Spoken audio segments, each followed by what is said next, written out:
Direct proof. Direct proof atau bahasa Indonesianya pembuktian secara langsung digunakan untuk membuktikan pernyataan berbentuk jika P maka Q. Caranya dengan mengasumsikan P itu benar, lalu menggunakan langkah logis dan aturan matematika sampai bisa menunjukkan bahwa Q juga benar. Tidak perlu membantah atau berlawanan atau seperti contradiction proof atau pembuktian kontradiksi. Cukup tunjukkan hubungan sebab akibatnya secara langsung. Langkah menentukan direct proof itu seperti apa sih? Yang pertama, tuliskan pernyataan yang ingin dibuktikan, seperti jika P maka Q. Langkah kedua, asumsikan P adalah benar. Yang ketiga, gunakan definisi teorema atau sifat matematika yang relevan. Dan yang keempat atau yang terakhir, turunkan langkah-langkah logis sampai Q terbukti benar.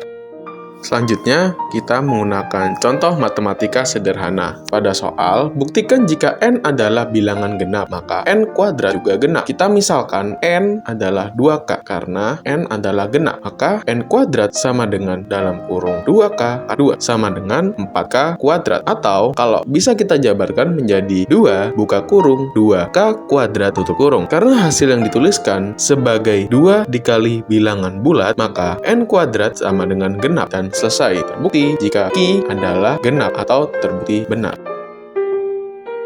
Selanjutnya, kita akan membahas pada analogi keseharian. Bayangkan kamu ingin membuktikan kalau seorang yang lahir di Indonesia, maka dia punya akte kelahiran Indonesia. Bagaimana langkah logisnya? Yang pertama, kita asumsikan seorang lahir di Indonesia itu P, maka P itu benar. Yang kedua, berdasarkan aturan pemerintah atau regulasi, setiap kelahiran di Indonesia dicatat oleh Dinas Kependudukan atau Dispenduk. Langkah ketiga, atau yang terakhir, maka orang itu secara otomatis punya akte kelahiran Indonesia, atau kita umpamakan di sini adalah Q yang bernilai benar. Jadi, dapat disimpulkan, kamu tidak perlu membuktikan kebalikannya. Cukup mulai dari kondisi awal dan tunjukkan akibat logisnya. Seperti itu.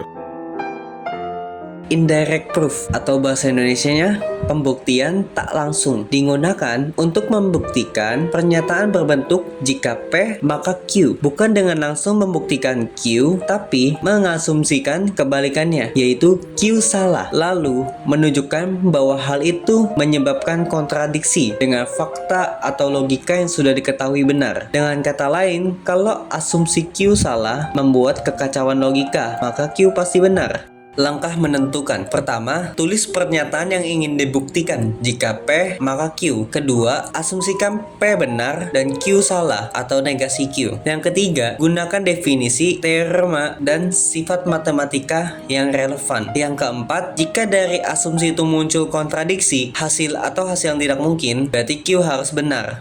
Selanjutnya, kita akan membahas contoh matematika sederhana. Di soal bertuliskan, buktikan jika N kuadrat ganjil, maka N juga ganjil. Langkah-langkah yang harus diambil adalah, yang pertama, pernyataan yang ingin dibuktikan sama dengan jika N kuadrat ganjil, maka N ganjil. Yang kedua, kita asumsikan P benar, yaitu N kuadrat ganjil. Tapi, kita buat asumsi berlawanan untuk Q, yaitu Q salah, N genap. Yang ketiga, jika N genap, maka N sama dengan 2K untuk suatu bilangan bulat K. Maka N kuadrat sama dengan dalam kurung 2K pangkat 2 sama dengan 4K kuadrat sama dengan 2 dikali dalam kurung 2K kuadrat, yang berarti N kuadrat genap. Yang keempat, ini berlawanan dengan asumsi bahwasannya N kuadrat ganjil. Jadi, asumsi bahwa N genap salah artinya N harus ganjil di pernyataan terbukti.